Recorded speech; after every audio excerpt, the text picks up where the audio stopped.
Comment je pourrais bien te dire ça, est une présentation de Manta Collection. Des boissons à savourer avec des saveurs uniques. Osez, laissez-vous charmer. Coffrage code saison, béton et fondation.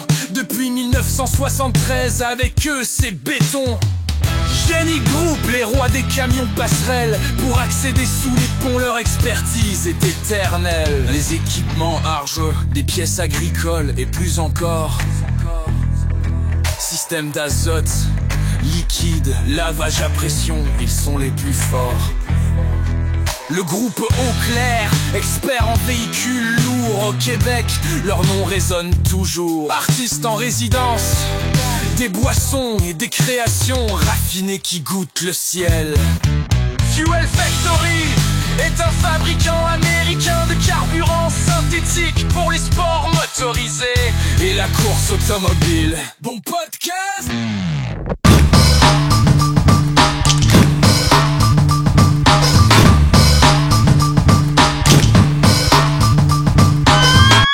Comment je pourrais bien dire ça? On a la chance aujourd'hui d'avoir un autre signaleur dans le podcast. Comment je pourrais bien dire ça? Il y a deux signaleurs que je vais avoir eu dans l'émission. Gilles Cusson et Steve Dubois. Puis aujourd'hui, c'est Steve Dubois. Salut Steve! Salut mon Steve. C'est frais un peu aujourd'hui, hein Steve? C'est pas super. Non? Pas T'as super. quoi d'hiver? T'aimes ça l'hiver? Là? Ben, j'ai réappris à aimer l'hiver depuis quelques années, là, je te dirais. T'es un gars aussi qui... parce que j'ai-tu vu des fois, t'as été flagman, parce que t'es signaleur. Là, je pars vite, mais t'es signaleur. T'as-tu flagué un peu l'hiver? Oui, j'ai signalé des VTT l'hiver là, à mes débuts. J'ai signalé des autos à la glace aussi. C'est un petit peu moins trippant. Tu sais, c'était à mes débuts aussi. J'avais pas les skills que j'ai là pour me tenir à la chaleur, comme on dit. Là, mais tu sais, j'étais un joueur de hockey aussi. Ouais. Je jouais dehors beaucoup. Puis à un moment donné, tu sais, quand t'abuses, des fois... tu te tannes. Ah ouais. Puis là, ça a fini que là, à un moment donné, j'ai tout lâché ça. Puis là, j'étais un petit gars d'été. Plus au chaud. Plus au chaud, ouais. Mais là, j'ai réappris à aimer l'hiver, là. Fait que des frais, des froids, puis des frettes, ben, ça me dérange. Moi, c'est moins pris. C'est moins pris. Hey Steve, t'es un signaleur. Écoute, il y a l'âge, il y a l'expérience.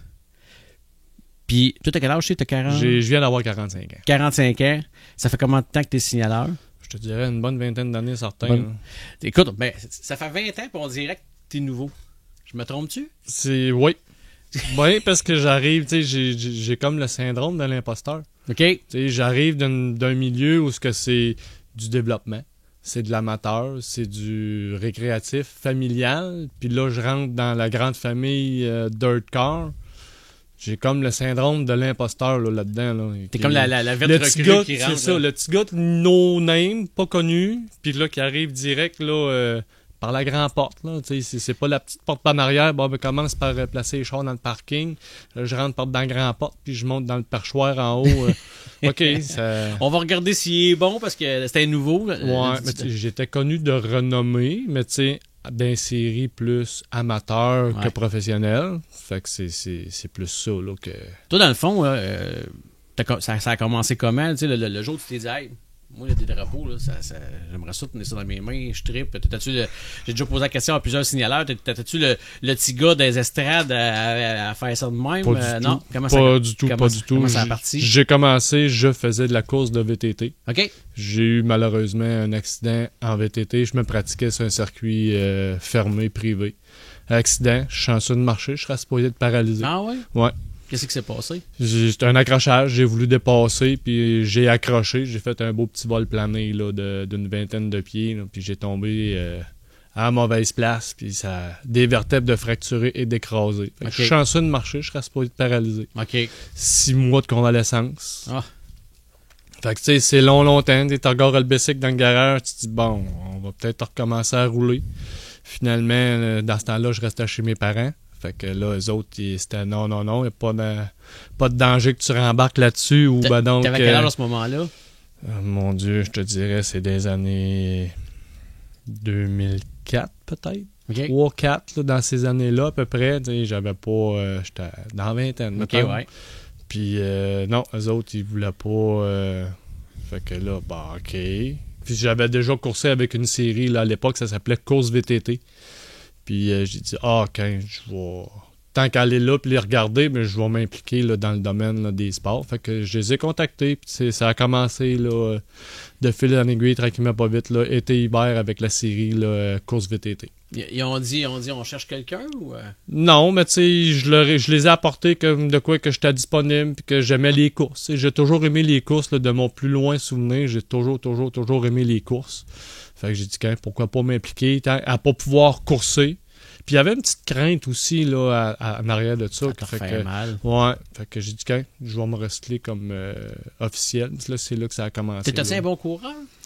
Je me débrouille. Okay. Je me débrouille. Je suis pas trop peureux, pas trop nerveux. Je suis quand même calme, réfléchi dans mes trucs, mais je suis un peseux et j'ai des bons skills là, de conduite. OK. Puis là, quand la première fois, ben là, quand tu t'es dit, OK, la santé, Ouais. la crainte, puis tout, tu dis, OK, parce qu'on s'entend, c'est pas un sport, la VTT, tout ça, c'est pas Pas le de sport le plus, protection. c'est ça. T'as un casque, t'as un plastron, des bottes, des culottes avec des petits paddings, mais tu sais, t'es pas attaché sur la machine, t'as rien. Là, fait que t'es un siège éjectable dans le fond. Là, pas trop long. Là, t'as même pas besoin de peser sur le petit piton éject. Puis t'es bonsoir, t'es parti. C'est toi qui es la cage protectrice. C'est en plein ça. Est-ce que là, quand tu t'es dit, OK, parfait, j'aime ça, mais c'est dur. Ça peut être dur pour ma santé. Ou là, quand tu as commencé à t'impliquer avec les courses VTT, tout de suite, on t'a donné le drapeau? Non, okay. J'ai commencé là parce qu'eux autres, il y avait déjà le staff. Fait que je me suis intégré à la famille là, Boucher. OK. Puis là, j'ai commencé à la fausse grille. Okay. Je faisais le staging. Là, après ça, j'allais faire... Quand on allait aux 12 heures d'endurance de la TUC, j'avais d'autres responsabilités. Okay. Sur la fin de l'aventure avec Course VTT, c'est là que j'ai commencé à faire là, les drapeaux là, tranquillement, pas vite. Là. OK. Fait que au départ, c'était pas une passion d'être signaleur. Non, c'était pas dans mon plan. Moi, je voulais m'impliquer dans le sport, que ce soit auto ou VTT, mais j'arrivais du VTT, donc je me suis impliqué là, avec les VTT. Puis ça a monté là, les échelons là, tranquillement, pas vite. Là. Puis là, un coup, t'as vraiment les drapeaux dans les mains, puis là, c'est vrai, t'es là.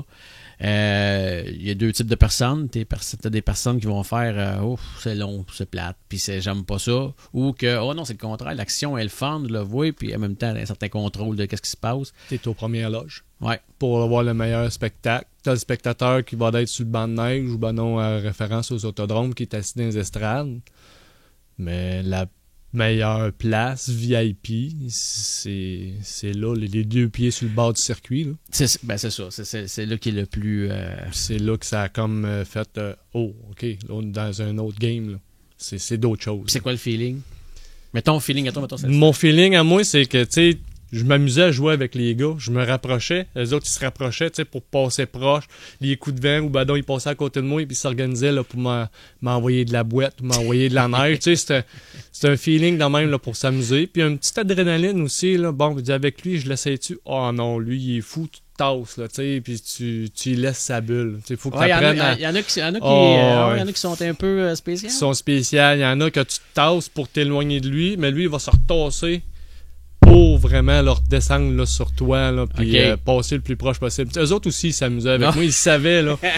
Ils savaient que j'étais capable de m'amuser avec eux autres, mais je les connaissais. Là, Puis là, t'as fait ça pendant longtemps? J'ai été quasiment 5-6 ans certains avec eux autres, là, été-hiver. OK. On avait 2 saisons, fait que j'ai fait là, un bon 5-6 ans certains avec eux autres. Là. Puis là, après, mettons, pour te faire recruter pour les voitures... ça a commencé à m'amener avec Jean. J'ai connu Jean Bernier. J'ai été un moment donné, ça a comme tombé plus tranquille un petit peu là, les VTT. Puis c'était sur la fin aussi là, Luc et Linda, eux autres, ils commençaient à avoir un petit peu moins de plaisir parce que c'est quand même assez prenant. Là. C'est eux autres qui géraient, ils occupaient, puis ils faisaient tout. Là. Fait que ça a comme tombé plus tranquille. J'ai tombé équipier pour une équipe de course sur l'asphalte. Ouais, pour qui? J'étais avec Mario Roy Racing. OK, ben oui. J'ai commencé là avec encore dans le domaine des courses. Je te dirais que ça a été mon baptême de l'automobile là, mais comme équipier. OK. Puis après ça, de fil en aiguille, j'ai connu Jean Bernier. Il s'occupait des courses sur la glace à Sainte-Eulalie l'hiver.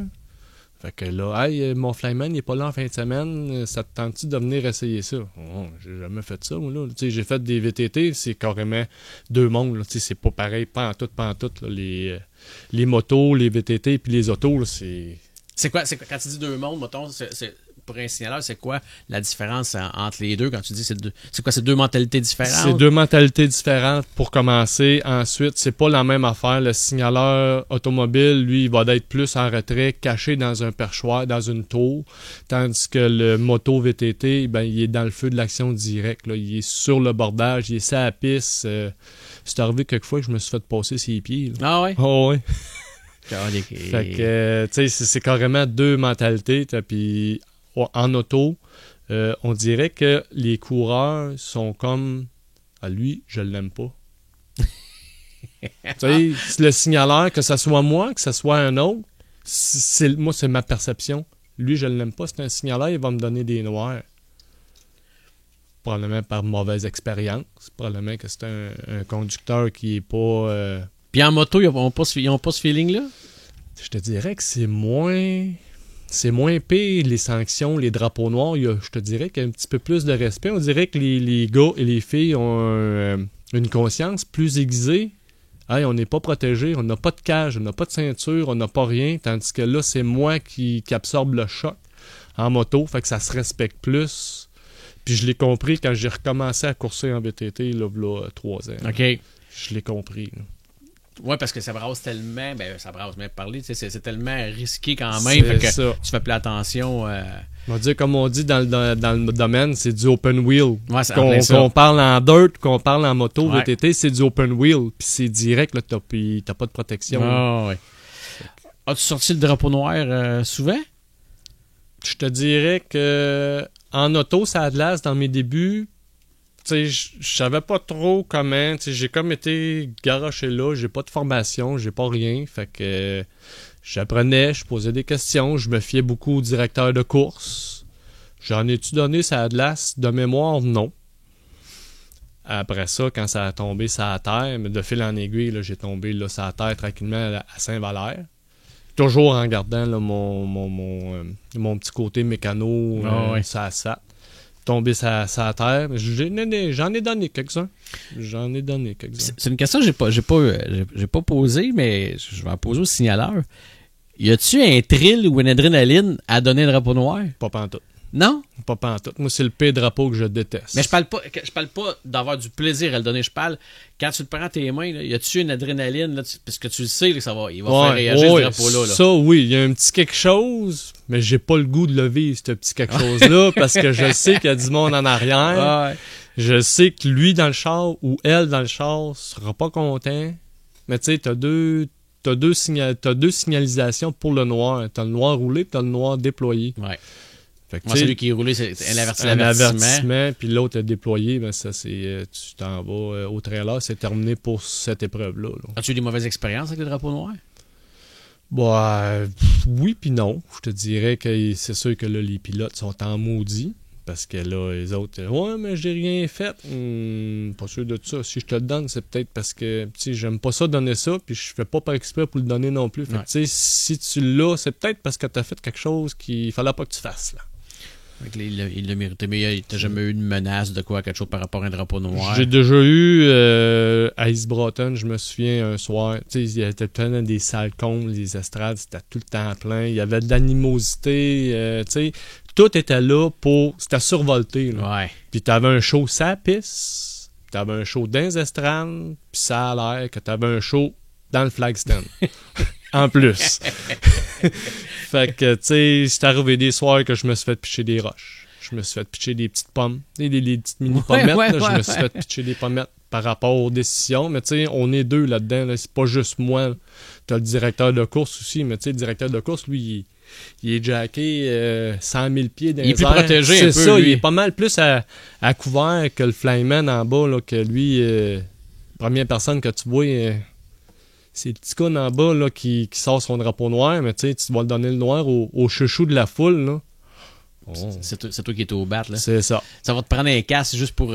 Quasiment. juste pour flaquer. Quasiment. J'y ai pensé par bout, mais tu sais, à un moment donné, j'ai fait comprendre à certains détracteurs, ben, regarde, viens avec moi.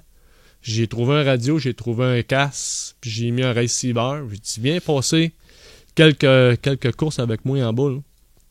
Il a fait, ah ouais. Il dit, crème, il dit, les chars, ils reviennent vite. Ouais, j'en ai 24 sur la track, là. Ouais. Puis là, il dit, j'ai l'officiel qui me parle, j'ai le receiver qui parle de l'autre bord. Là, à un moment donné, il dit, tu fais quoi pour pas d'être mêlé? Je suis mes affaires, là. Faut que je compte mes tours, faut que je check mon top 3, top 4 si je suis capable pour protéger d'un lap car, des trucs comme ça. Fait que, à un moment donné, ce qui se dit d'un receiver, si tu t'en occupes pas, tu écoutes juste ces jaunes. Faut que tu saches qu'est-ce que le directeur donne comme consigne au coureur. Puis les officiels, ben, quand ça course, moi, je m'en occupe pas.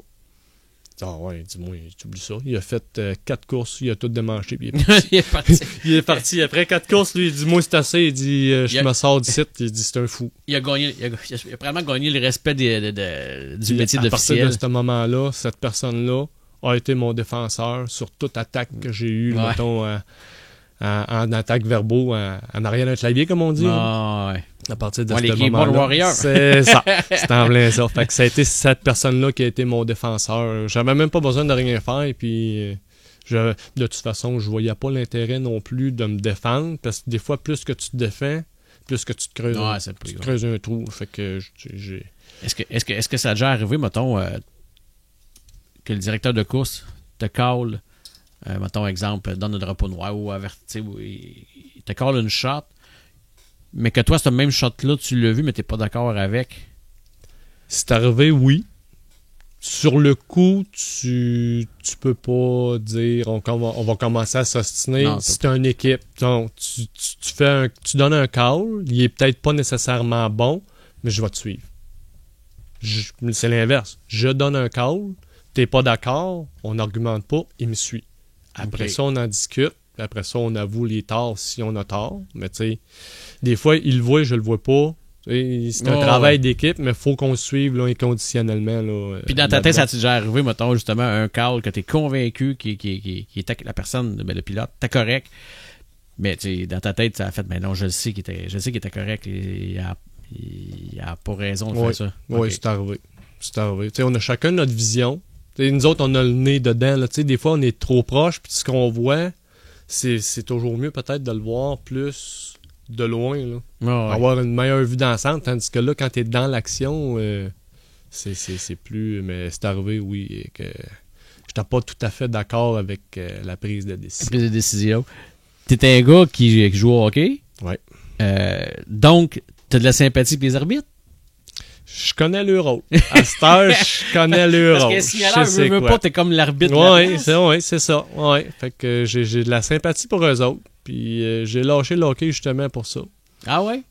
Trop de compétition, trop... tu sais, puis des fois, moi, tu sais, je suis un gars qui est pacifique. Que j'aime pas la violence pour rien, j'aime pas, mais tu sais, quand tu te fais... Quand le feu est allumé. C'est ça, quand le feu est allumé, ou ben donc, tu sais, ça arrivait souvent que je jouais le hockey là, dans une ligne de garage, puis tu sais, je jouais avec mon père. Ben, il y a tout le temps un cabochon quelque part qui va donner un petit coup de naser, un petit slashing, un petit ça, à mon père. Tu sais, mon père, c'est mon père. Là, touche pas à mon père, moi y aller, t'as le réglé ton problème. tu veux brasser, mais viens me voir. C'est ça. Mais moi, j'ai lâché le hockey pour ça à cause de la compétition. J'étais trop intense. C'était intense, c'est ça. Protecteur aussi. Ouais. Fait que j'ai tout ce qui est compétitif qui peut m'amener pourrait amener à de la violence. J'essaie de me tenir loin de ça. Ouais, parce que des fois, on se ressemble un peu à ça. J'aime bien ça. Brûlants. Ouais, j'aime bien ça. J'étais un scorpion, je t'explosais. C'est toi aussi. Fait que, tu sais, j'aime bien ça, ces affaires-là. Fait que je me tiens loin avant ça c'est la petite goutte qui déborde du base, là.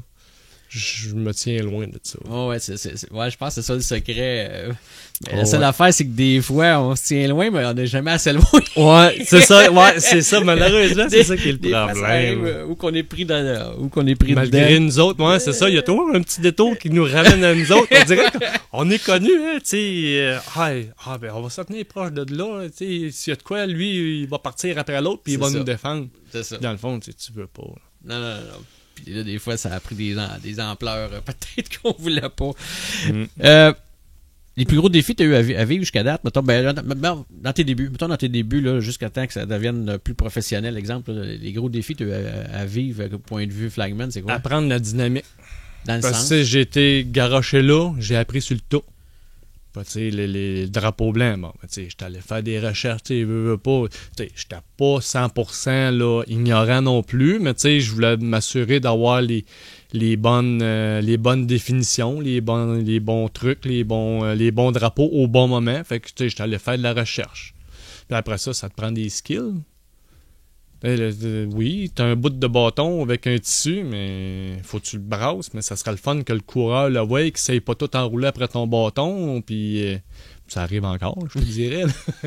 Le fameux vent, les courants d'air, toute la patente, là, mais tu sais, c'était le plus gros défi que j'ai eu, c'est d'apprendre tout ça, puis de l'assimiler quand même assez vite. Puis avec les pilotes, t'as-tu eu des défis? T'as-tu eu des où que t'étais bien accueilli quand même dans tout ça? Ça a été quand même bien. Tu sais, des fois, c'est sûr que tu as toujours des récalcitrants. Ouais, mais tu connais pas ça, puis tu vas faire ça tout croche, puis on voit pas ce que tu fais, on comprend pas ce que tu veux faire avec tes drapeaux, parce que tu veux pas. Il y en a qui vont dire que c'est des chorégraphies, mais des fois, les coureurs, tu sais, quand tu as appris le langage, tu es capable de communiquer avec le coureur juste par les drapeaux, puis de la manière que tu vas l'ajuster. Ouais. Mais sinon, ça s'est quand même bien passé, là. Quel type de flagman que t'es? T'es un gars qui aime ça le spectaculaire? T'es le showman un peu? On me le dit souvent. The Wood, le show. On va à quelque part, c'est un show assuré. Toi, on les ça brasse. Ben, tu sais, tant qu'à d'être là, je fais partie du spectacle. Fait que, tu sais, les coureurs, oui, font le spectacle. À cette heure, avec les receveurs, le signaleur est peut-être un petit peu moins important qu'il l'était dans le temps quand il n'y avait pas de receveur. Fait que, bon, tant qu'à d'être là, tout aussi bien de faire un show. On met un petit piquant de plus là, au spectacle, rendu là. Puis, y a-tu des classes ou de quoi où tu te dis, m'en donner, moi y aller, là? Je devrais pas te dire ça, là, mais moi te le dire, là, quand c'est les modifiés 358. Là. C'est ma classe chouchou. Je devrais pas le dire. Je vais peut-être me faire taper ses doigts, mais tu sais, c'est mon opinion personnelle. Là. Quand j'ai les modifiés 358, là, c'est... le thrill. Là, c'est le... Il y a une adrénaline. C'est ça, il y a une petite adrénaline de plus. Tu sais, les sportsmen, j'enlève rien aux sportsmen, les semi-pros, les midget STR, les Lightning, j'enlève rien à personne. Tu sais, ils ont chacun le style, ils ont chacun le apport du spectacle. Mais pour moi, personnellement... Là, le petit côté nervosité aussi, probablement. Tu sais, la machine qui...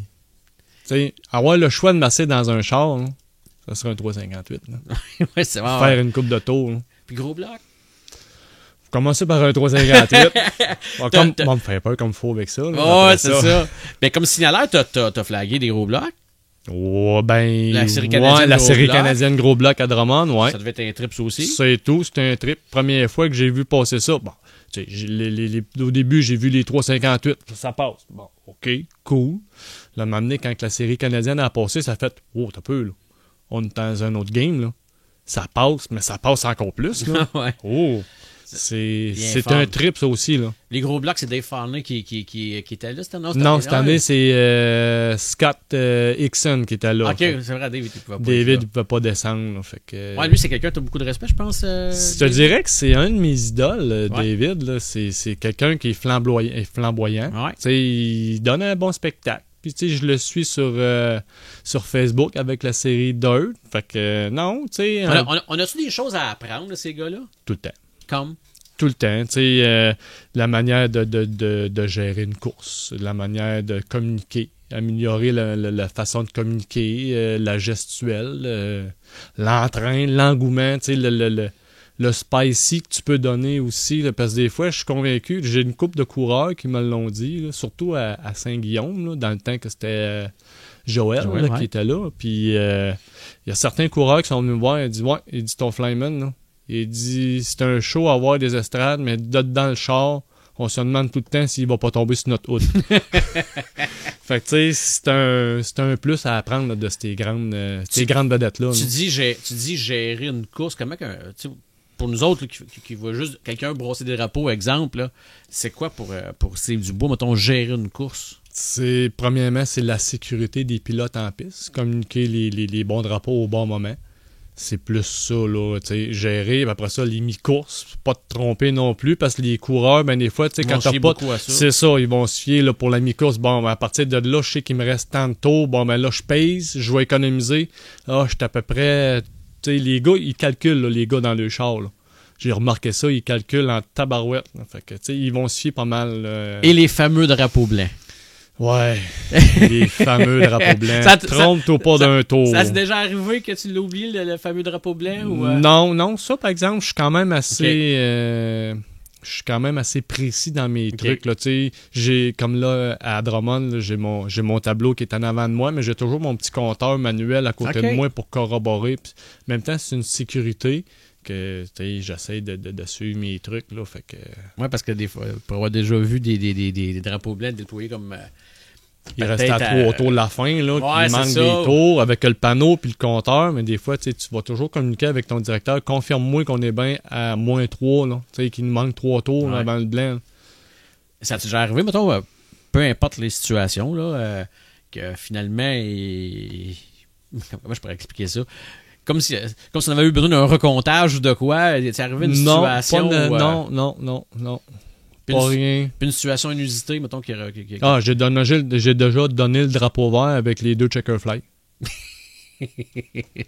C'est arrivé... J'étais dans l'une, j'étais parti. Probablement qu'il est arrivé un incident de course avant la course précédente. Fait que, un moment donné, on placotait avec le directeur en haut, puis il y avait un autre officiel qui était avec nous autres. Probablement qu'on placotait, puis là, à un moment donné, les chars sont partis, mais j'avais encore mes drapeaux quadrillés dans les mains. OK, on s'en va au vert à la sortie de la 4. Moi, je donne les verts, à un moment donné. C'est drapeau quadrillé. Pas la bonne affaire, garoche ça dans le fond de la tour, sors le verre, là, t'avais de l'air d'un beau... Tu vois le pilote, lui, débarque, ça vient de la main, gagné!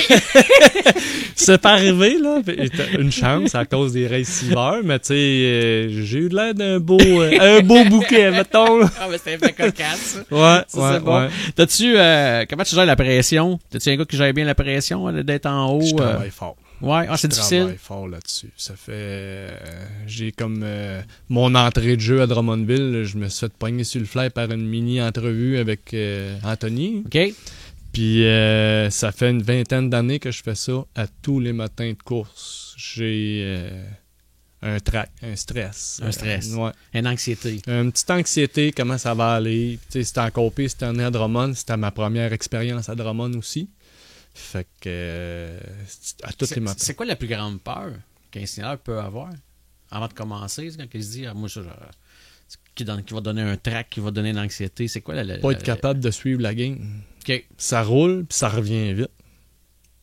Tu sais, pas capable de compter les tours. Mettons que tu sais il y a un bug électronique, le panneau marche pas. Ouais.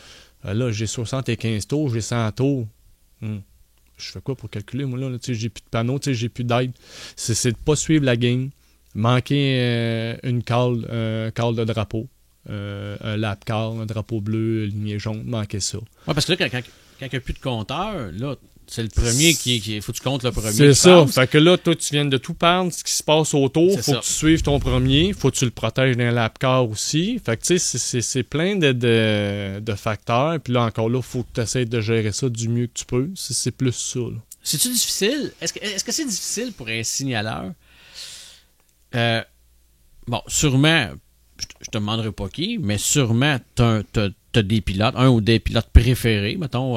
Puis je parle pas comme un arbitre, mettons. Je parle comme un amateur de course. T'as sûrement un pilote que t'aimes bien. C'est difficile pour un signaleur de pas le regarder en course ou tu dépendant de quelle position qu'il est pour savoir ce qui est rendu parce que t'as une job à faire en temps normal? Pour moi, personnellement, non. Okay. Je suis capable de faire la part des choses. Je rentre en haut dans ma tour, j'ai ma job à faire, j'ai plus d'amis. OK. Je viens pour vous dire, là, j'ai déjà signalé ma blonde de l'époque, dans le temps, Izzy Broughton, à Courset, en 4 cylindres. Out! Puis, c'est arrivé, un autre fait cocasse, c'est arrivé, on s'était parlé avant la course, j'ai dit, garde, dans tes croches, fais attention, t'as tendance à rentrer peut-être un petit peu trop fort, puis elle est à côté des autres. Première course qu'elle embarque, premier qualif, bang! Bon, j'y en ai parlé, mais là, faut que je descende. Faut que j'aille faire ma job de signaleur. Je descends en bas, avec mes petits pantalons blancs, drapeau noir dans les mains. Là, je la voyais quand elle me regardait. Tu sais, je voyais, là, on avait l'eyes contact. Toi, tu sais que ça va se poursuivre dans la semaine. C'est ça, là. Mais tu sais, elle savait, tu sais, elle savait aussi. Il fallait qu'on fasse la part des choses. Fait que descends en bas, je la pointe avec le noir, claque une fesse en voulant dire. Va en arrière la grande, tu sais, j'ai remonté en haut, tu sais, ça a fait un fait cocasse, mais non, je suis capable de faire la part des choses, tu sais, j'ai des amis, j'ai beaucoup de contacts dans les puits, puis ils sont au courant. J'ai déjà été équipier comme pour une équipe de sportsmen, plusieurs équipes, 2-3 équipes sportsmen, mais quand que je montais dans ma tour, t'es plus mon chum, t'es un pilote pareil comme les autres, tu fais une niaiserie, c'est sûr que tu vas y copier. Puis à l'inverse, y a-tu des pilotes des fois que tu sais qui sont plus spéciales un peu, puis que Photoro t'es surveille de plus proche, puis la mèche est plus courte? La mèche plus courte, non. Ça, je suis impartial avec tout le monde, mais mettons, je te dirais que j'ai mon petit calepin là, dans ma tête, là, tel numéro, faut qu'on watche. Puis bien des fois, je lâche un petit call au directeur. Hey, tu te souviens... Ouais, y a pas de trouble. Il dit, j'ai ça décrit ici, moi aussi, là. Fait que, tu sais, on a toujours nos le livre noir. C'est ça, le fameux petit, on l'a tout. Tu sais, s'il y a un signaleur qui dit non, je vais être le premier sceptique, là, par rapport à ça. Ouais, sûrement, ouais, effectivement. Tu disais tantôt le fait cocasse avec ton ex-conjoint, mettons, en piste. Là, c'est là qu'il a arrêté le bon moment, mettons, pour l'animateur de faire le show avec ça. Tu dis, mesdames et messieurs, il a mis son ex à l'époque, c'était blonde, à l'arrière et... genre, il passé à ça. Non, tu sais, il y a pas... ça a comme parti. passé sous le silence, là, mais tu sais, tout le monde est averti que, tu sais, je suis low profile là-dessus, tu sais, j'ai ma job de signaleur, puis en dehors, quand que je suis en bas de ma tour, on peut se parler, mais si j'ai plus la chemise d'officiel, je suis rendu chum avec tout le monde. Oh, ouais, c'est ça. Attends, par curiosité, mettons, là, après la course, là, quand tu l'as envoyé en arrière, là, puis t'es arrivé dans les puits, je vais pas été à voir tout de suite. J'ai pas pris de chance. Mais tu sais, j'avais d'autres petits... Quand on descend de là, on a tout le temps des petits pépins de dernière minute. Tu sais, c'est tout le temps la dernière personne que j'allais voir quand que j'avais d'autres petits feux à éteindre avant d'éteindre ce feu-là. OK. Puis des fois, je l'éteindais pas au rond de course. On en reparlait plus tard. Mais elle n'a pas recommencé après. De mémoire, non. Faut que c'était le seul noir qu'elle a eu. OK, ouais. T'étais correct. Ben, il y en a eu d'autres, mais c'était pas moi qui l'ai donné. T'étais correct. Y a-t-il une course ou un événement, mettons, qui va te rester gravé à ta mémoire là, aux courses, là, que ça, là, bon ou pas bon, peu importe, là. Je te dirais que le plus beau moment que j'ai eu, je pense, c'est ma première fois que j'ai eu des 3,58 en chef à Saint-Guillaume. Je pensais pas avoir ça un jour. Tu sais, comme je te disais en entrée de jeu, que j'avais l'impression d'être un imposteur, ouais. le syndrome de l'imposteur. Bon, tu sais, je pensais jamais avoir ça. Tu sais, je suis habitué d'avoir mes petites classes là, à Thetford, à East Broughton, tu sais, sans vouloir les dénigrer. Tu sais, j'ai eu des années là-bas avec eux autres, ça a été parfait. Mais tu sais, ma première fois seul, un samedi soir, d'un certain... Trois-Rivières. Ah oui, ce fameux soir-là. Ce fameux soir-là. Où ce qui devait pas avoir de course en théorie. Ouais. Ça va être ça va gravé longtemps. J'avais un quart-compte là, que j'avais jamais rarement vu. Comment vous étiez à peu près? Je te dirais qu'on avait 23, 24, 358. J'avais 29 sportsmen, plus mes autres classes, semi-pro, 4 cylindres. Il n'y a plus de place pour se stationner, en tout cas. C'est à plein. Ouais. Ben, vous étiez là avec nous autres, à ce temps-là. Fait que, ça, c'était un trip. Ça, je t'en parle, puis j'en ai encore. Je te dirais la chair de poule, là, ce fameux soir-là. Là. Fait à quelque part, quand tu as su que Saint-Guillaume s'était fermé, ça doit t'avoir attristé un peu? Oui. Oui, j'ai trouvé ça triste parce que on s'en est reparlé souvent, moi puis Joël, puis il s'enlignait sur quelque chose de phénoménal. Ouais. C'est un diamant brut, ça, cette piste-là, malheureusement. Là. C'est de valeur que ça soit fermé, mais il s'en allait. Tu sais, je pense qu'il avait mis le doigt sur la recette gagnante là, pour cette ronde course-là. Pour que ça fonctionne. Peut-être pour ça qu'il est fermé aussi. Qu'est-ce qui t'allume encore aujourd'hui d'être signaleur? Je te dirais que c'est la passion des courses. La passion. Plus ça que d'autres choses. T'sais, si tu me dirais demain matin, c'est terminé, je serais triste, mais je l'accepterais après tant d'années. J'ai vu beaucoup de classes que je pensais pas voir. Les gros blocs, les Wall of Atlas Sprint Car. J'ai pas vu malheureusement encore les late models. J'aurais aimé ça les voir, mais tu sais, ça jamais, on n'est pas à l'abri de ça. Mais tu sais, je te dirais que c'est la passion, plus que d'autres choses. Quand on t'a appelé pour aller à Drummondville comme signaleur, tu as-tu cru, t'es-tu pincé un peu? Parce que tout à l'heure, tu disais, je me sentais comme un imposteur parce que j'étais habitué Je le croyais presque pas. J'ai été fortement recommandé par Joël. Ouais. Puis par Olivier Bellil aussi, le rescue de Drummondville. OK. Puis j'ai travaillé avec lui à Saint-Guillaume. Tu sais, on formait une bonne équipe. J'ai été fortement recommandé. Mais tu sais, c'était le choix à Yann. Puis moi, j'attendais voir... je faisais mes petites affaires. Tu sais, c'était rendu tard à la saison. Je pense que Yann, il m'a contacté 2 semaines avant les pratiques. Que ça s'est réglé. Fait que moi, j'y croyais plus. Tu sais, bon, tu y as trouvé ou... Tu l'espérais qu'un jour. Hein. J'espérais peut-être, mais tu sais, je m'attendais pas à ça vraiment. Bon, tu gardes. Mon nom est circulé, tu sais, je n'ai entendu parler. Mon nom est circulé. Bon, il a peut-être trouvé quelqu'un d'autre. Puis je savais qu'il y avait d'autres personnes qui étaient intéressées aussi à y aller. Mais je dis, garde, c'est Yann qui a le dernier mot. Je vais respecter peu importe là, ce qu'il va faire comme choix. Là, mais finalement, je suis bien content.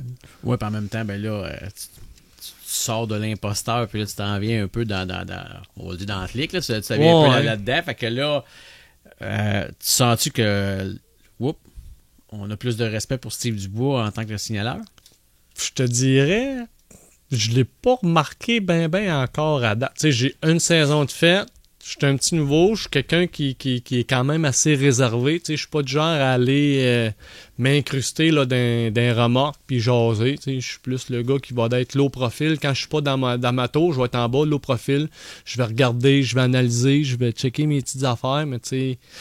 Mais il y a gros du monde, par exemple, qui sont venus me voir, sont venus me serrer la main. « Hey, on est content que ça s'aille toi, enfin! » De quoi, enfin?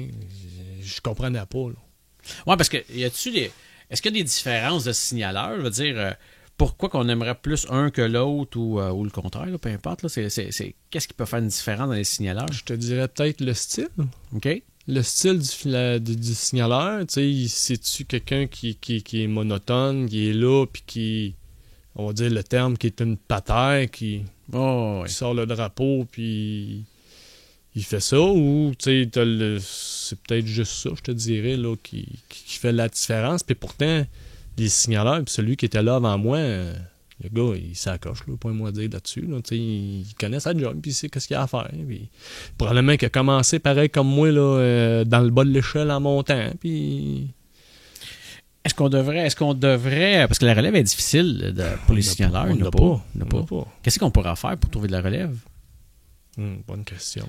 Parce que, d'après ce que je peux comprendre, si la personne n'est pas passionnée pour être signaleur, ce qu'elle va faire, c'est que on prend quelqu'un, on le pitch là, puis advienne que pour eux, on verra s'il aime ça ou de quoi de même. Je te dirais que présentement, là, qu'est-ce qu'on a, là, les CV, c'est pas épais trop. Tu sais, t'as pas de CV pour de remplacement. Fait que là, toi, un soir, tu tombes malade, ça va pas bien. Ben, on a peut-être 1 ou 2 qui sont prêts à faire du remplacement. Juste dépanner. Mais c'est ça. Mais pas de là à prendre le lead pour une saison. Tu sais, ça le peut-être pas, ou tu sais, c'est peut-être pas du monde qui ont assez confiance. Tu sais, je pourrais pas dire non plus pour eux autres, mais c'est pas mieux, comme tu dis, si t'en prends un, bon, ben, regarde, on prend Steve Bertillon, tout, on le pitch là, puis fais ce que tu veux.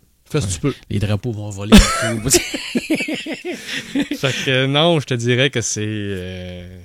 Parce qu'on se cachera pas, le signaleur, c'est pas une job facile, là, contrairement à ce que les gens peuvent penser. Là. Parce que quand t'es dans le tour, là, pendant... regarde, tu l'as vécu un peu au Race Mania, là, c'est quoi, c'était 2 jours de temps. On a compté les tours à peu près, c'était quasiment au-dessus de 300 quelques tours.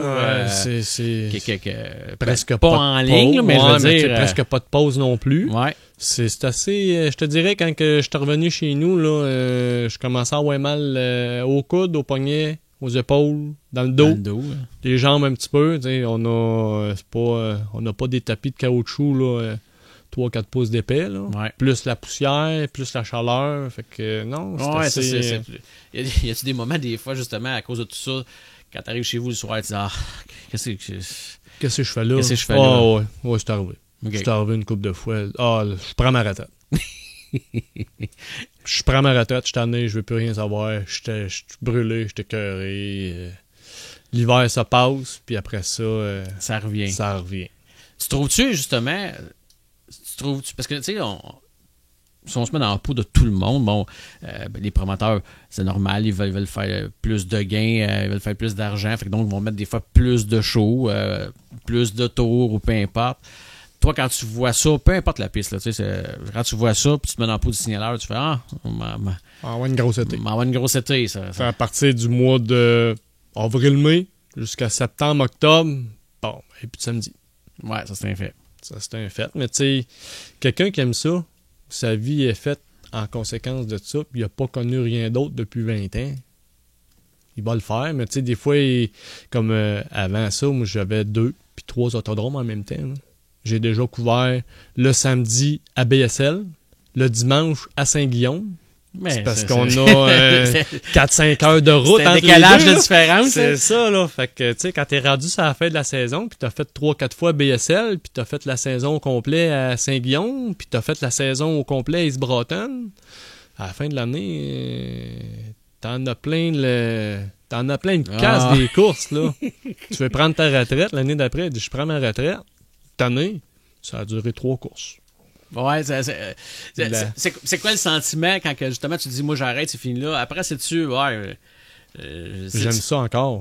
Bon, j'aurais pas dû, mais j'ai besoin d'une année pour me reposer.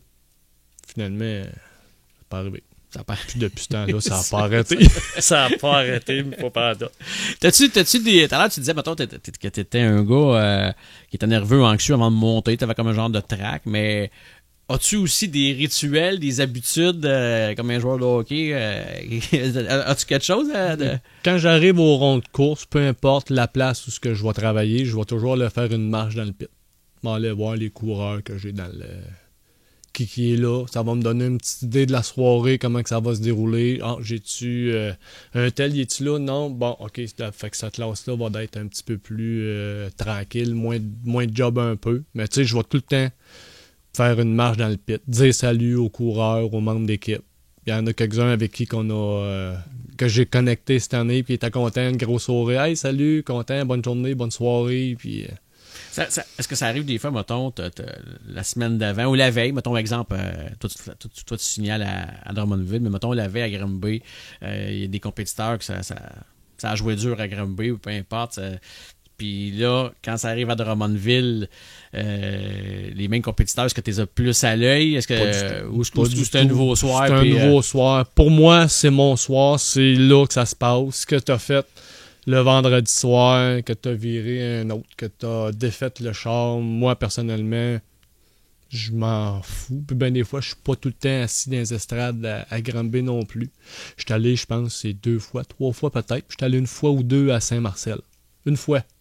Puis on s'est fait pogner par Dame Nature. Mais tu sais, j'en tiendrai pas rigueur de ce qu'il va savoir passer. Mettons, je sais pas, moi, un tel pilote, on va dire en modifié, un tel pilote contre un tel pilote, ça a brossé, puis ce n'est que partie remise. Est-ce que le lendemain... s'ils font une niaiserie sur mon rond de course, ben, il va y avoir les conséquences qu'ils auront à avoir pour le geste là, et non tenir conséquences, des conséquences de la veille. Là. Ça, cette partie-là, c'est pas la mienne, ça sera la partie des directeurs et des promoteurs à faire le consciencieux là-dessus. Là. À gérer cette partie-là. Mais ce qui se passe sur mon trafic, sur le rond de course, c'est live, c'est là, c'est pas l'accumulation de la veille ou le programme d'avant. Là. OK.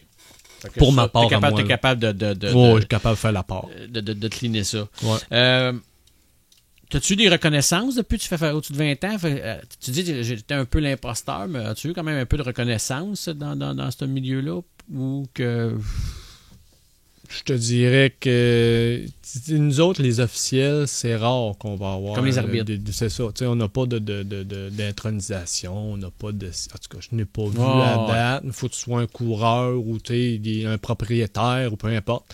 J'ai rarement vu des officiels là, avoir là, ces reconnaissances-là. À moins que ça fasse 5000 programmes. Ouais, peut-être. Là, que tu pourrais. avoir de quoi, là, mais. Y a-t-il un aspect qui peut être amélioré comme signaleur? Tu sais, là-dessus, ou c'est de quoi qui est standard? Est-ce que toi, est-ce que tu t'es déjà dit, moi, je pourrais emmener ça à un autre niveau, le métier de signaleur? As-tu déjà pensé à ça? Y a-tu quelque chose non, que. pas vraiment. Tu sais, je te dirais que comme c'est là, de la manière qu'on travaille, je te dirais que c'est quand même complexe, assez touché, puis assez rapide. De là, amener ça à un autre niveau. Moi, personnellement, je te dirais que des fois, des soirs, là, quand j'ai beaucoup d'auto en piste, là, j'en ai plein mes shorts, là, je vois pas comment qu'on pourra faire plus. Là. OK. Ça, Un tableau avec un piton et un compteur manuel, non? À part peut-être avoir des switches de lumière au pied, là, mais pour le reste, tu sais. Ah, mais ça serait mieux? Ça serait pas pire. Je suis gaucher, moi. OK. En plus. Ouais. Puis, tu sais, là, les lumières sont à gauche, puis mon drapeau dominant est à gauche. À un moment donné, c'est compliqué. Ça vient. T'es habitué, mais c'est compliqué. C'est ça. Tu prends des trucs, là, veux pas, là. Tu sais, nous autres, les gauchers, il faut qu'on mette ça à notre méthode, à notre façon. Ouais. Mais c'est ça. Mais ça a des atouts, les gauchers, c'est bon, ça. Ouais. dont dans un combat de boxe au hockey, mettons, c'est bon, un voilà. gaucher. Ouais. Là, tu fous la patente sur un moyen tel. Il est gaucher, lui! Il savait pas, mais il l'a su. Il l'a su. Il s'attendait que ça arrive la douette, finalement. Tant! Ça sort de où, là? Ils sont 3 contre moi. Ah, c'est ça! Ils ont tombé plusieurs gauchers, des coussins. Ouais. Hey, Steve, écoute, t'as vécu ce que tout parent redoute dans sa vie de vivre. Le fameux 7 septembre 2010. T'as perdu ton fils. Ouais. Peux-tu me raconter c'est quoi l'histoire de ça? Diagnostiqué à l'âge de 4 ans et demi environ, une masse au cerveau. À l'hôpital, ils ne savaient pas trop c'était quoi. Ils avaient le choix entre Trois-Rivières ou Québec pour aller consulter là, des spécialistes, la machinerie, de la meilleure technologie. À ce moment-là, la mère de mon fils, elle a de la famille à Québec. Fait que, bon, je dis, c'est pas compliqué, on s'en va à Québec. T'sais, on va avoir du support, on va avoir une place pour se changer les idées que si on est tout le temps à l'hôpital. Fait que finalement, le diagnostic était une tumeur au cerveau. OK. Elle était à peu près grosse comme une balle de golf et tirée comme un œuf. Oh.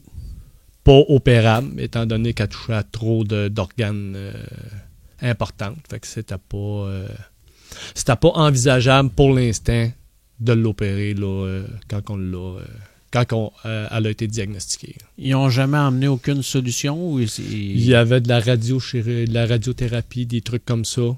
Il y avait... tu sais, c'était pas... Tu sais, là, à 14 ans, c'était pas tant développé comme aujourd'hui, je te dirais, là, que ça a évolué depuis le temps. Là, mais tu sais, dans ce temps-là, c'était soit ça. Ils ont fait une dérivation céphalo-némite, là, les termes là, qu'on a de la misère à comprendre. Là, fait qu'ils ont fait une dérivation parce que c'est un drain du cerveau qui était bloqué par la tumeur. OK. Fait qu'ils ont fait une dérivation naturelle. Ils ont percé la membrane crânienne pour évacuer le liquide du cerveau dans le système de mon fils. Fait que on avait 2 options. C'était soit le drain synthétique ou la dérivation naturelle avec le trou dans la membrane crânienne. Fait qu'on est allé pour le naturel, le moins de synthétique possible. Moins de charcuterie possible. Ouais. Fait que ça a fonctionné. Mais on n'avait pas de garantie de durée de vie. On n'avait pas, on le fait, ça fonctionne. Si à un moment donné, ça vient qu'à pas fonctionner, ben, on a toujours le drain synthétique qui va pouvoir faire la job de remplacement. Ça a fonctionné pendant 5 ans. OK. Pratiquement jour pour jour que ça a fonctionné. Puis à un moment donné, le 7 septembre 2010... Qu'est-ce qui est arrivé? Ton fils avait des douleurs, avait mal, t'es rentré à l'hôpital? C'est quoi qui... Il s'en allait avec... à ce moment-là, moi, j'étais plus avec la mère de mon fils. Les autres s'en allaient sur un party de famille sur son bord à son mari dans ce temps-là. Puis elle m'appelle, elle dit « Ouais, là, il a mal à la tête, puis il file pas. Ouais, mais il va à l'hôpital, là, quelque chose. Il dit « Moi, là, mec, tu sais arrivé, je vais aller te rejoindre parce qu'elle était à l'extérieur de Victo. » Je dis, quand tu vas aller à l'hôpital, ben dis-moi là, je vais aller vous rejoindre. Puis finalement, elle dit, ben je vais aller porter de la famille où ce qu'on s'en allait, puis je te tiens au courant. OK. Fait que moi, pendant ce temps-là, je continue à faire mes petites affaires. Je n'étais pas encore sur mon VTT dans le garage. Tu vas remettre ça propre. Ouais. J'avais dans l'idée de le vendre. Fait que là, m'a amené le téléphone sonne, elle a dit là, j'étais à l'hôpital, ça marche pas. Là. Il commence à avoir des paroles incohérentes. Puis il a perdu connaissance. Il est tombé dans le coma. Là. Il était sur le banc de triage. Il est tombé dans le coma. Fait que là, à partir de ce moment-là, le piton panique a embarqué. Mon bord, moi, un petit peu moins, parce que je suis plus quelqu'un qui est calme, qui va relativer des choses, qui va être terre à terre, puis ça donne rien de paniquer. Plus qu'on panique, plus ça va être pire. Fait que là, font ce qu'ils ont à faire à l'hôpital, des tests vite. Prépare le Andy pour son transfert à Québec. Avant de partir, il se ramasse en réanimation. Oh. Fait que là, quand tu entends un code blanc ou en tout cas, peu importe, une réanimation avant son transfert en ambulance à Québec, tu pognes un petit 2 minutes, il stabilise, il réanime, transfère le petit à Québec, arrive à Québec, première affaire, on se regroupe, moi et sa mère, on s'en va à Québec, première affaire qu'on se fait dire, il dit votre enfant est décédé. Oh. C'est parce que là, il est encore en salle d'opération. Tu sais, on n'a pas plus de nouvelles que ça. Fait que là, à un moment donné, les médecins ressortent de là. Finalement, il n'est pas décédé. Ben là, il dit, es-tu décédé ou il l'est pas? Là, tu sais, c'est probablement que c'est quelqu'un qui était plus ou moins au courant du dossier total. Parce que la moitié du bloc opératoire ne voulait pas l'opérer quand il est arrivé. Il est arrivé à Québec, il avait les pupilles dilatées. Ça veut dire qu'il n'y a plus rien. C'était terminé. Okay. C'était une mort cérébrale. Il n'y a plus rien. Fait que là, le médecin qui l'avait déjà opéré là, en 2004, j'ai de la misère avec mes dates. Là. Non, c'est pas grave. Mais en 2004 qu'il l'a opéré, bon, le médecin il sort, vient nous voir. On a réopéré, on a enlevé la pression intracrânienne, les pupilles sont revenues, mais il était sur médication, puis il était sédation pour le maintenir là, en coma. Puis ça a été au lendemain matin, là, quand ils ont retourné faire des tests plus poussés, puis là, la médecine ne pouvait plus... Il ne pouvait plus rien faire. Il restait 1% de chance de survie, puis c'était les machines qui y donnaient, là. Fait que... Bon, fait que, on va se retourner pour... c'est quoi les options qu'on a? Bon, on avait parlé peut-être un petit peu là, pour le don d'organes, puis c'est parce que là, on était à l'Enfant Jésus, puis ils sont affiliés, eux autres, avec... l'hôpital universitaire, des protocoles, puis ça pour les dons d'organes. Puis là, il faut l'attendre un certain temps. Il y a une certaine batterie de tests à passer. Puis si tu réponds positif à un certain test, ben là, il faut t'attendre encore 24 heures pour avoir une certitude que c'est une mort cérébrale à 100%. Mais malheureusement, pendant un test, il y a eu un spasme. C'est-tu une réaction au test? C'est-tu un spasme musculaire, on ne pourra pas le dire. Là, il faut l'attendre encore 24 heures. Fait que là, la torture, tu as eu ça, la torture mentale. Il a rentré à l'hôpital le 6 septembre. C'était un congé, je me souviens, c'était un lundi, une fête fériée. Puis le 7, on est rentré, on est transféré pendant la nuit, puis le 7 septembre à 17h54. Là, j'ai dit, là, ça va faire. Là. Plus de bonheur que ça dans la journée, là, mais il dit là, ça va faire. Il dit qu'est-ce que vous pouvez prendre en morceaux pour faire des dons? Parce que là, du moins, c'est pas vrai que je vais attendre encore 24 heures. Là. En tant que parent, tu l'as le feeling, tu le sais. Regarde, tu me l'as dit, la médecine ne peut plus rien, il reste 1%. Regarde, arrête de t'acharner, prends ce que tu as à prendre. Mais avec les fameux protocoles de l'université, puis ci, puis ça, fait que... Oui, parce que tu pouvais pas faire ton deuil à partir de là non plus, tant qu'il n'y avait rien de...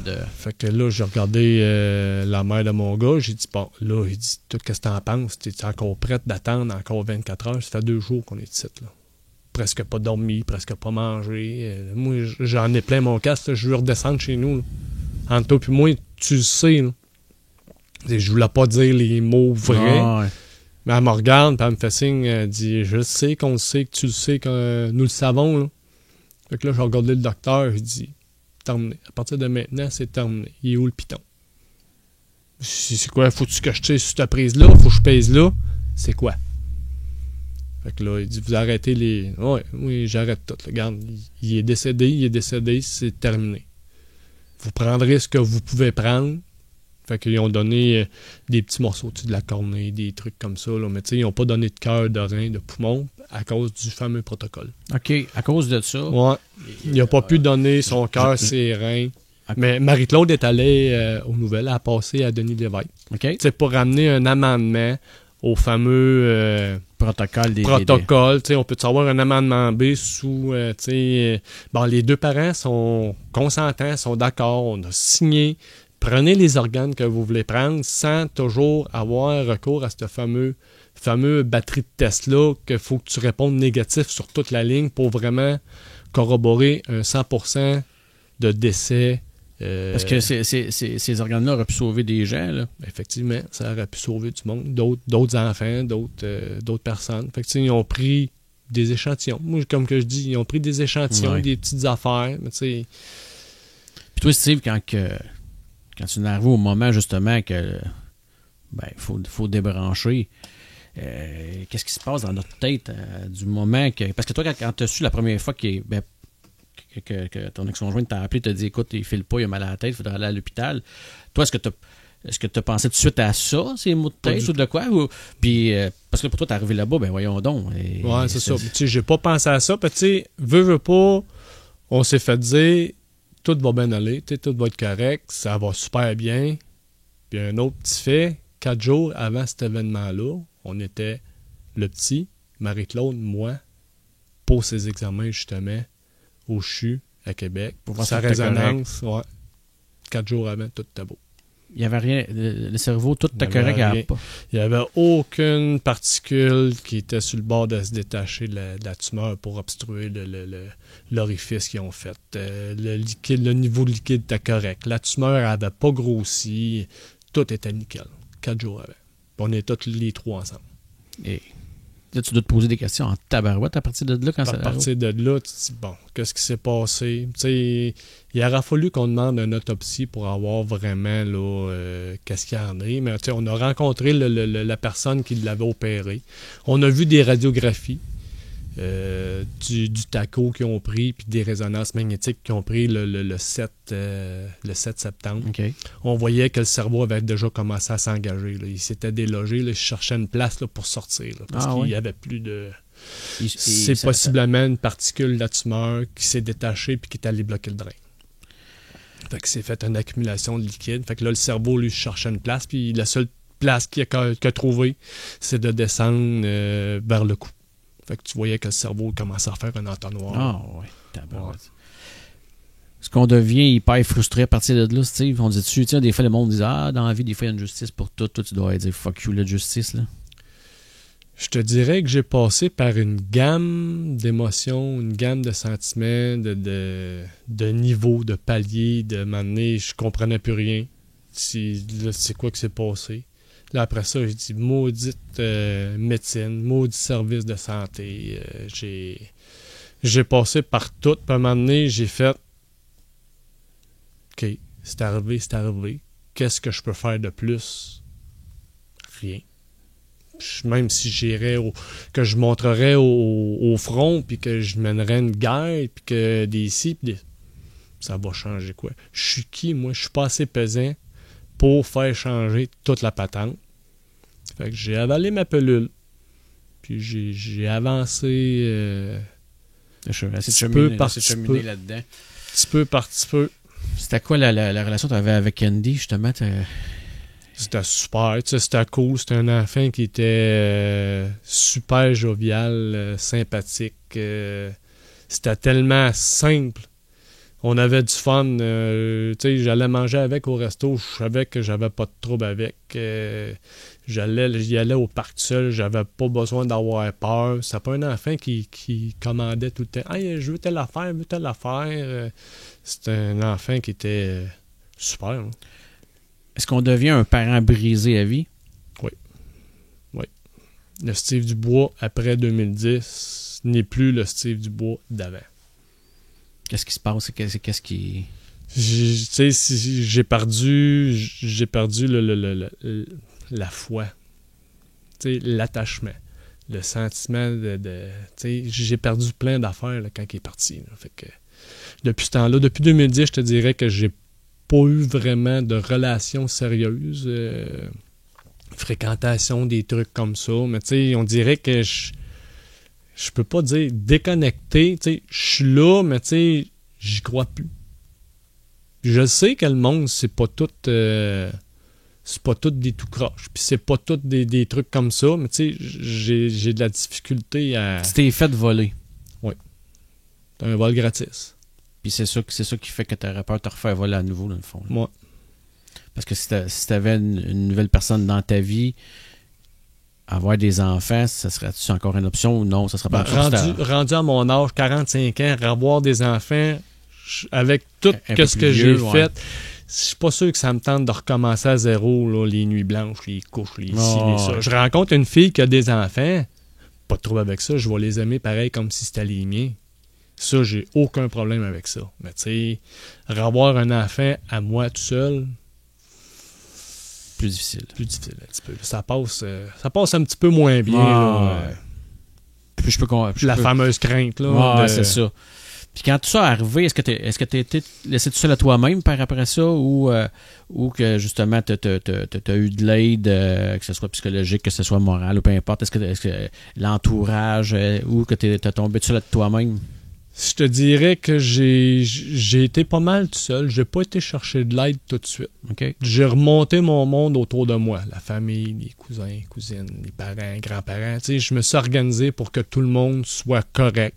Tu sais, j'ai fait le tough pendant 3-4 ans certains. J'ai fait le tough. Je me suis assuré que tout le monde soit correct, qu'il arrive à rien. Après ça, moi, j'ai tombé. J'ai fait une dépression. Okay. Une dépression, tu sais, ça m'a pas empêché de rien faire. Tu sais, j'avais de la médication pour moins réfléchir, moins penser. Tu sais, j'étais plus concentré dans mes affaires. Je travaillais pareil, puis je faisais tous mes petits trucs pareil. J'ai franchi, tu sais, la fameuse petite ligne du je m'en fous, là, c'est pas grave. J'ai joué longtemps sur cette ligne-là. Je l'ai traversé une couple de temps que... C'est quoi, mettons, c'est quoi le stade quand tu dis je m'en fous? On est rendu comment à ce moment-là? C'est quoi? Advienne que pourra. Regarde, si je perds mon travail, je le perdrai. T'sais, moi, je savais que je faisais mon travail du mieux que je pouvais puis que je m'appliquais. Je bâclais rien. Je faisais mes trucs, mais regarde, si je rencontre quelqu'un, je le rencontrerai. Si elle me flushera. Le travail. Si mon char pète, il pètera. Si je travaille plus aux courses, je travaillerai plus aux courses. C'est cette petite ligne-là. À un moment donné, je me suis dit, wow, t'as peu. On revient sur cette barre ici. La vie est quand même pas si pire que ça. Là, après, plante-toi les pieds. Fait que, je me suis comme fait une prise de conscience. La couleur, tu dis la vie n'est pas si pire que ça. La couleur de la vie elle avait beaucoup changé. Je présume qu'à un moment donné, tout en noir. Là, tout en noir. Je peux même te dire que ça, il n'y a pas grand monde qui le sait. Là, j'avais trouvé mon spot. Tu étais prêt à te suicider? J'ai trouvé mon spot pour aller rejoindre mon gars. J'ai juste pas trouvé le courage. Puis je te dirais que c'est les courses. Ils t'ont sauvé? Ouais, les courses m'ont sauvé. Qu'est-ce qu'on peut faire pour guérir de cette douleur-là ou du moins l'apaiser? S'entourer de bonnes personnes. J'ai fait un ménage aussi dans mon cercle d'amis. J'ai tassé ce qui était toxique. Il faut s'entourer de bonnes personnes. OK. Des parents à qui ça peut arriver aujourd'hui, Steve Dubois, c'est quoi le plus grand conseil qu'il peut leur donner? 1 minute à la fois. Va pas voir trop loin. Va pas trop voir en arrière. 1 minute à la fois, le moment présent. C'est le seul truc que je peux te donner. Comment ta vision est rendue aujourd'hui, Steve, par rapport à... À vrai dire, ça fait combien de temps à peu près que tu... Ça a fait 14 ans en septembre. Ça fait 14 ans, mais toi, mettons, de dire, OK, je peux remarcher les roues droites là, dans la vie, là, parce qu'on sait qu'on est un peu brisé. Ça fait combien de temps, mettons, tu t'es dit, OK, depuis, ça fait tant de temps que Je te dirais que par bout, ça roule encore de travers. J'ai une roue de lousse sur le carrosse, mettons. OK. Par bout, c'est encore ça. On l'a dit tantôt, là, je veux pas m'apitoyer sur mon sort non plus, mais c'est brisé. C'est brisé à vie plus 100 ans. Je travaille fort sur moi-même. je m'entoure. Mais tu sais, des fois, c'est 1 heure à la fois, des fois, c'est 10 minutes à la fois, puis des fois, ça va super bien, pareil comme si de rien n'était. Encore hyper fragile? Plus que ça va, je te dirais que je suis un petit peu plus capable d'en parler. Okay. Même si ça fait là, 14 ans, mais tu sais, au début, là, je n'étais pas capable d'en parler, mais tu sais, ça va, plus que ça va, ça fait mal, mais ça l'aide aussi d'en parler. Okay. C'est une couche de moins là, qui... Y a-tu des moments encore où ce que... Bon, est-ce qu'on peut y croire ou pas y croire, là, ça dépend. C'est encore des moments où est-ce que tu sens un peu sa présence, tu sens quelque chose, ou c'est juste de l'illusion qu'on se fait des fois, ou... Je te dirais que j'ai sa photo, j'ai sa urne chez nous. Tu sais, je le vois, je parle souvent. J'ai mon petit médaillon dans le cou, que j'ai ses cendres dedans. Je sais qu'il est avec moi tout le temps, mais tu sais, c'est dans ma tête. As-tu trouvé une façon de... Cette douleur-là, tu trouvais une façon de la transformer en positive, en tout cas de positif? Je travaille fort. Okay. Je travaille fort. C'est un combat d'une vie. Ça serait fragile de retomber, Steve? Non. Les idées noires, c'est disparu, c'est disparu, ça. C'est disparu, là. J'ai pu... c'est terminé, ça. Okay. Ce bout-là, cet épisode-là. Là. Il y a un bout de guérison qui est fait. Ouais. Ce bout-là, c'est guéri, ça. Je portais pas en peur avec ça. Non, tout est correct, là. Non, on peut s'inquiéter. Ça aurait pu, ouais, mais non, il n'y a plus aucun danger. Là. J'aime la vie beaucoup plus que je l'ai aimée. J'ai du bien. J'ai recommencé à course en VTT. Je travaille à l'autodrome Drummond. C'est un rêve qui s'est réalisé pour moi. Fait que, les belles choses arrivent. C'est ça. Ça s'en vient tranquillement. Là. Puis y a-tu des leçons? Ben, j'aime pas ça dire ça de même parce que ça fait comme si c'était... Mais y a-tu... Après ces épreuves-là, comment qu'on voit les nouvelles façons, les nouvelles choses de la vie, les nouvelles affaires, les nouvelles épreuves à affronter? Est-ce qu'on est plus fort pour les épreuves à venir? Ben, tout les épreuves à venir. On sait jamais c'est quoi les épreuves. Mais je veux dire, quand arrivent les épreuves, est-ce qu'on est plus fort suite à ce que tu as vécu ou on est 2 fois plus fragile? Pour ma part à moi, je suis plus fort. Okay. Je me suis fait une carapace. Je suis capable de faire la part des choses. Puis je suis capable de... J'ai travaillé beaucoup sur moi que je suis capable de le virer en positif. Okay. Je travaille fort, mais je réussis. Il doit y avoir une période là-dedans aussi que tu en as voulu à tout le monde.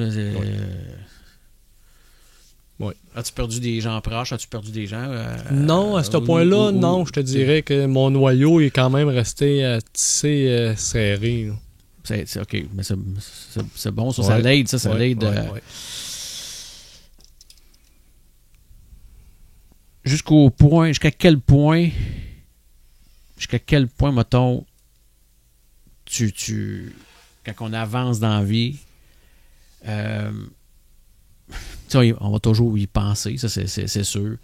Est-ce qu'on le voit grandir ou c'est toujours le petit cul qui... Je me suis posé souvent des questions. Il serait rendu là, à 24 ans déjà. Là. Quelle grandeur? S'il ressemble à quoi? Qu'est-ce qu'il aurait fait dans la vie? T'sais, ça arrive des fois que je me pose des questions. Ouais. Ben, des fois, je m'endors le soir en pleurant, en essayant d'imaginer qu'est-ce qu'il pourrait avoir l'air. Ouais. Mais sinon, j'essaie de pas trop y penser. Pas trop y penser. Mais ça arrive encore que j'ai des pensées là, pour lui. Là. Ouais. Si la vie t'offrait 5 minutes avec lui. C'est pas assez. 5 minutes, c'est pas assez. Qu'est-ce que tu lui dirais? Là, tu me pognes de court, qu'est-ce que je dirais? D'après moi... Juste la réfléchir à la question, elle me fait quelque chose. D'après moi, ton paquet de feuilles, il est pas assez épais. Recto verso, là. Pas d'espacement de ligne. Là. D'après moi, tes feuilles sont pas assez épaisses. On aurait gros à dire. OK. Je vais te changer l'énergie un peu, mon style. je vais te changer un peu. Écoute, en préparant les questions, tu sais, je me disais... parce que, tu sais, j'ai un fils de 30 ans, puis... Et... on veut pas être le numéro qui ça arrive, puis malheureusement, j'ai pigé le mauvais numéro dans le chapeau. Ouais, c'est ça. Puis, en préparant les questions, puis j'essaie toujours de me mettre dans la peau pour ce que le monde aimerait savoir aussi, tu sais, ceux qui le vivent pas. Puis, tu sais, bon, fait que là, des fois, je me dis, ouais, ok, ça.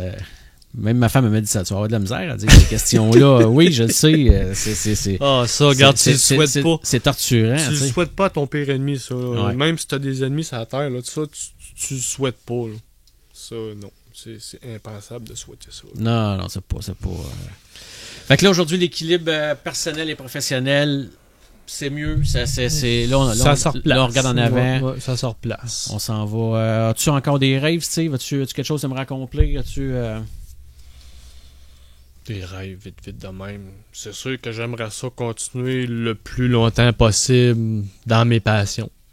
À un moment donné, c'est parce que l'âge nous rattrape. Ouais. On n'a plus 20 ans. Là. Puis, tu sais, j'ai hypothéqué ma vie un petit peu. Tu sais, j'ai pas tout le temps fait attention non plus. Tu sais, 3-4 jobs.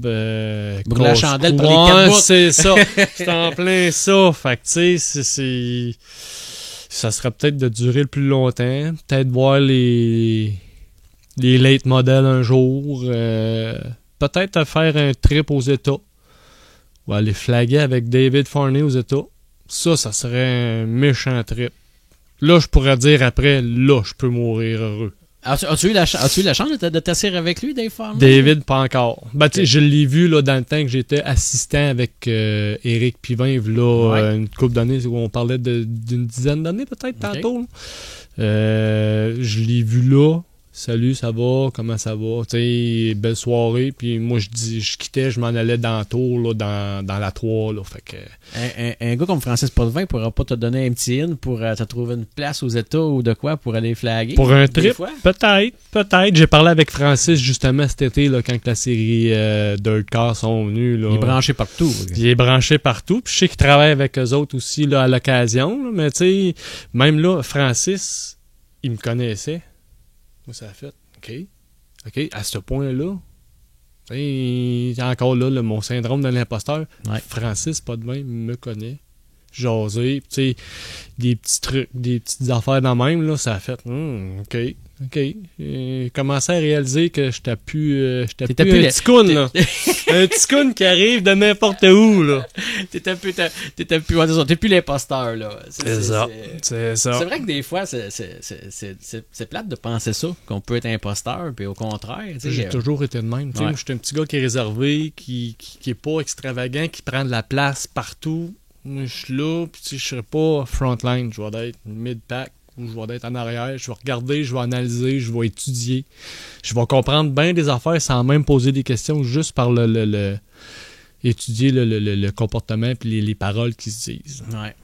Fait que c'est... T'es un gars analytique. C'est ça. Écoute, Steve, c'était un plaisir. Ça va vite, ça passe vite. Ça va vite. C'était un plaisir, Steve. Merci beaucoup de t'avoir ouvert. Toujours un plaisir de te voir aussi. Ben oui. C'est le fun. Ça faisait longtemps qu'on s'était pas vu. Ça faisait longtemps. Le dernier coup, c'était à Saint-Guillaume. Ouais, j'espérais te voir cet été au cas. Ben oui, il y a bien du monde qui espère te voir au cas cet été. Fait que, on se tient dans le studio pas mal. Parfait, mais écoute, merci. Puis je te souhaite vraiment bonne chance pour la suite. Je te souhaite que tes rêves se réalisent. Je te souhaite que la douleur diminue également avec le temps, ce qui semble tranquillement pas vite.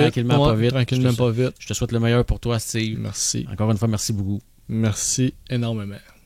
Merci d'avoir écouté ce podcast. Pour retrouver tous nos podcasts, abonnez-vous à notre chaîne YouTube. Et pour les dernières nouvelles du sport motorisé, suivez-nous sur notre Facebook 360 ou visitez notre site web 360nitro.tv. C'est là que tout se passe. On se revoit bientôt dans un prochain épisode.